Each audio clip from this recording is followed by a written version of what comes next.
Good morning students. आपको सारे notes, videos, books वगैरह मिल गई होंगी। बेसिकली थोड़ा सा मेरे बारे में बताता हूँ। मेरा नाम पुनीत है।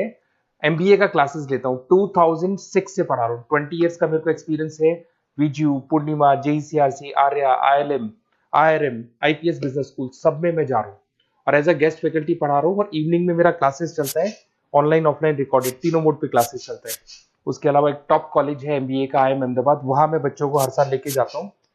मुंबई में एआई यूनिवर्सल, यहाँ पे गेस्ट पढ़ा रहा हूँ मैं।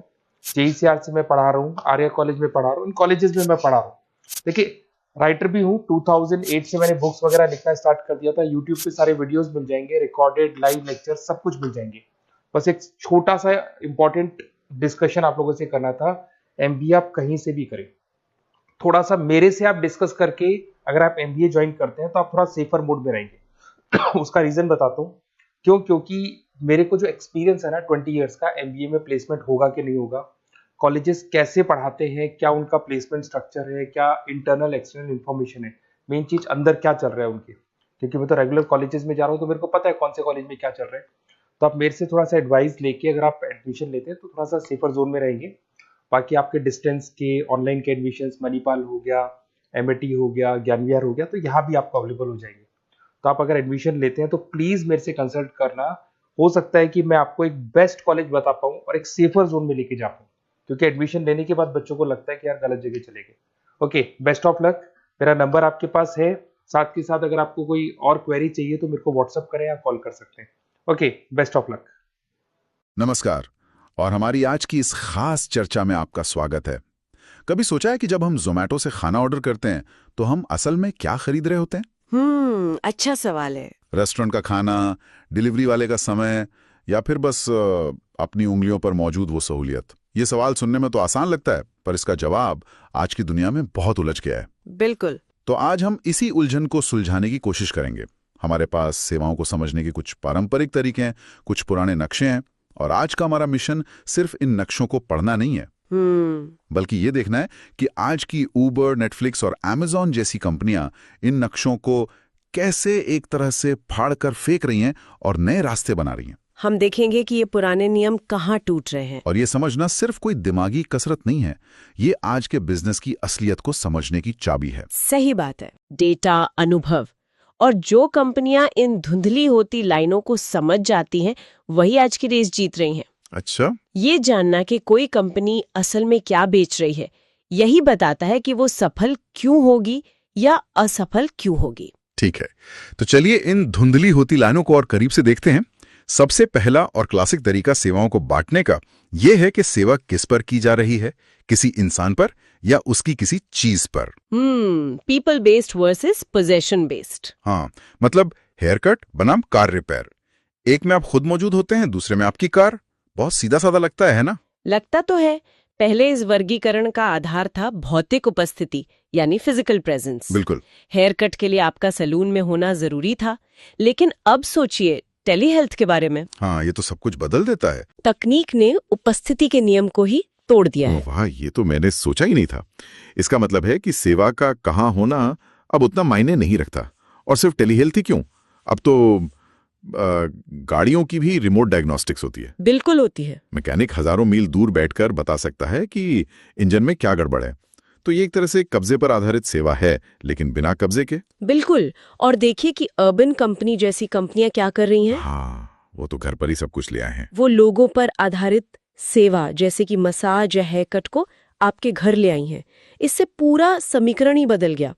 पहले जब आप एक महंगे सैलून में जाते थे तो आप सिर्फ हेयर कट के पैसे नहीं देते थे। नहीं, आप उस माहौल को, उस आरामदायक कुर्सी को, उस कॉफी के भी पैसे देते थे। वो अनुभव उस जगह से जुड़ा था। अब जब सर्विस प्रोवाइडर आपके घर आता है तो वो माहौल गायब हो जाता है। तो फिर कंपनी उस अनुभव की गारंटी कैसे लेती है?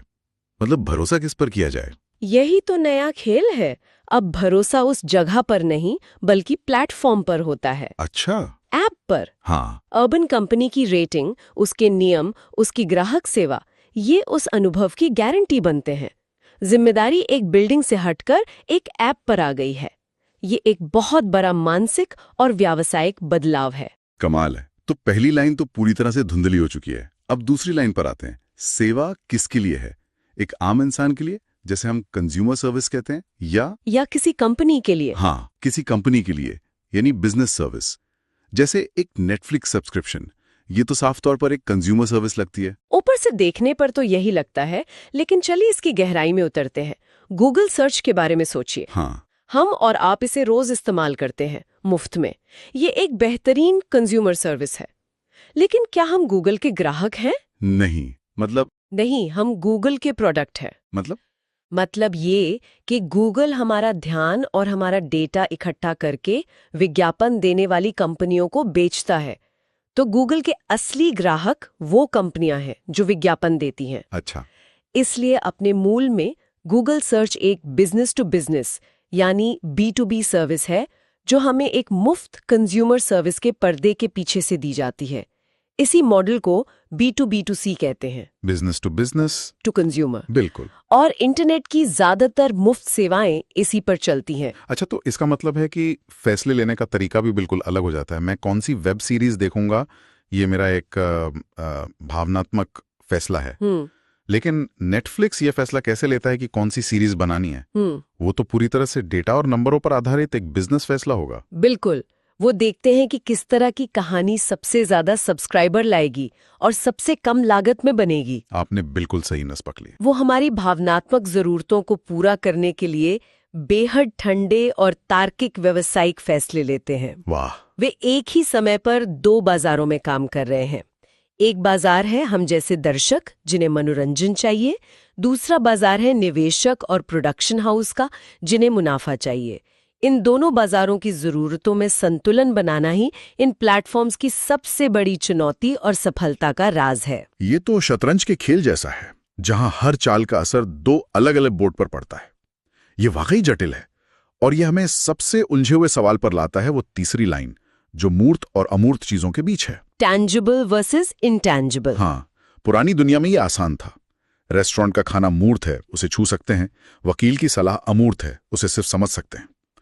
पर डिजिटल दुनिया में मूर्त क्या है? यही तो अरबों डॉलर का सवाल है। सोचिए, जब आप स्पॉटिफाई से कोई गाना सुनते हैं तो वो क्या है? क्या वो एक प्रोडक्ट है या सर्विस? आपके फोन में एक फाइल है जिसे आप कब्जा कह सकते हैं, पर वो सिर्फ कोड की कुछ लाइनें हैं, उसका कोई भौतिक रूप नहीं है। सही बात। इसीलिए कानूनी और आर्थिक तौर पर हम इसे एक सर्विस की तरह देखते हैं। आपको गाना खरीदने का नहीं, बल्कि उसे सुनने का एक लाइसेंस मिलता है। तो जोमेटो से जो खाना आता है वो तो साफ तौर पर मूर्त है, वो एक टैंजिबल गुड है। लेकिन जोमेटो गोल्ड या स्विगी वन की मेंबरशिप क्या है? वो तो पूरी तरह से एक अमूर्त सेवा है जो आपको मूर्त चीजों पर छूट दिलाती है। असल कीमत किसी एक चीज में नहीं, बल्कि इन दोनों के मेल में है। और यहीं पर आज की सबसे सफल कंपनियां बाजी मार रही हैं।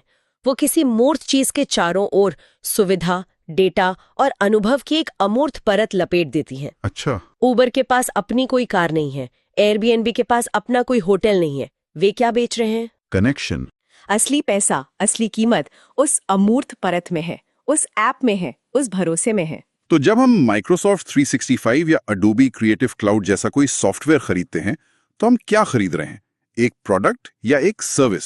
मुझे तो ये हमेशा दोनों का मिश्रण लगता है। ये एक आदर्श हाइब्रिड है।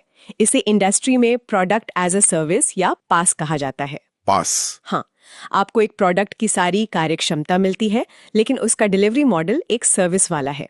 आप हर महीने या हर साल पैसे देते हैं और आपको लगातार अपडेट्स मिलते रहते हैं। ये पुराने वर्गीकरण को पूरी तरह से ध्वस्त कर देता है। आप पहले की तरह एक बार में एक सीडी रोम नहीं खरीद रहे, जो एक मूर्त वस्तु थी। आप लगातार मिलने वाले अपडेट्स और एक्सेस खरीद रहे हैं, जो एक सेवा है। कंपनियां एक बार की बिक्री से हटकर एक लगातार चलने वाले रिश्ते की ओर बढ़ गई हैं। तो अगर हम इस पूरी बातचीत को समेटें तो ऐसा लगता है कि ये पुराने वर्गीकरण, इंसान बनाम चीजें, उपभोक्ता बनाम बिजनेस, मूर्त बनाम अमूर्त, अब कोई सख्त नियम या बक्से नहीं रहे। बिल्कुल नहीं। ये अब एक तरह के कंट्रोल नॉब्स बन गए हैं, जिन्हें कंपनियां अपनी जरूरत के हिसाब से घुमाकर नए नए बिजनेस मॉडल तैयार कर रही हैं। बिल्कुल सही। ये परिभाषाएं अब नियम के तौर पर नहीं, बल्कि एक लेंस के तौर पर उपयोगी है। इनसे हम सही सवाल पूछ सकते हैं। सही सवाल जैसे? किसी भी नई सर्विस को देख के हम पूछ सकते हैं, ये सेवा असल में कहाँ दी जा रही है? इसका असली ग्राहक कौन है? जो इस्तेमाल कर रहा है या जो पैसे दे रहा है? और लोग असल में किस चीज के लिए भुगतान कर रहे हैं, सामान के लिए या उस सामान के आसपास बुने गए अनुभव के लिए। आज इन सवालों के जवाब पहले से कहीं ज्यादा जटिल और दिलचस्प हैं। यह वाकई सोचने का एक नया नजरिया है।